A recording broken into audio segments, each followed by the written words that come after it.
శ్రీకృష్ణ జన్మాష్టమి పురస్కరించుకుని సికింద్రాబాద్ ఇస్కాన్ దేవాలయాన్ని సర్వాంగ సుందరంగా తీర్చిదిద్దారు. ఉదయం మంగళహారతి కార్యక్రమంతో మొదలైన పూజలు నిర్విరామంగా కొనసాగుతున్నాయి. ఇస్కాన్ ఆలయానికి ఉదయం నుంచి పెద్ద ఎత్తున భక్తులు తరలివచ్చి శ్రీకృష్ణుని దర్శనం చేసుకుంటున్నారు. భక్తులకు ఎలాంటి అసౌకర్యం కలగకుండా క్యూ లైన్లు ఏర్పాటు చేసి అన్ని రకాల వస్తువులు కల్పించినట్లు ఆలయ నిర్వాహకులు తెలిపారు. రంగురంగుల పుష్పాలతో ఆలయాన్ని సుందరంగా అలంకరించి స్వామివారికి పూజాది కార్యక్రమాలు నిర్వహిస్తున్నారు. శ్రీకృష్ణ సంకీర్తనలతో ఆలయ ప్రాంగణమంతా ఆధ్యాత్మిక చింతనతో విరాజిల్లుతోంది. ఆలయానికి వచ్చే భక్తులకు తీర్థ ప్రసాదాలను అందజేస్తున్నట్లు ఆలయ నిర్వాహకులు తెలిపారు.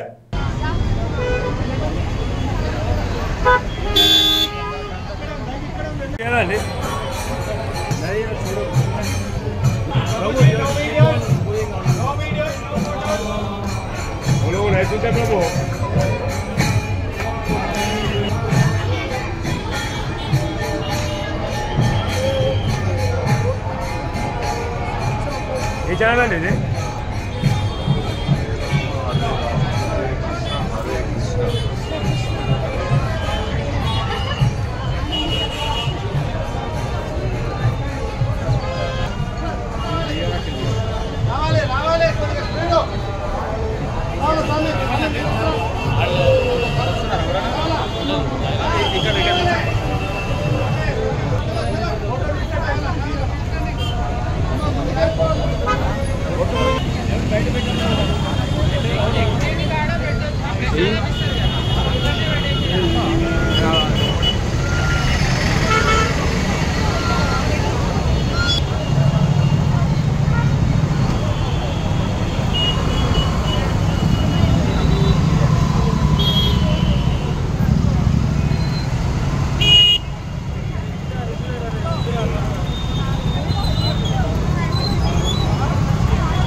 मार्केट नंबर रहा है।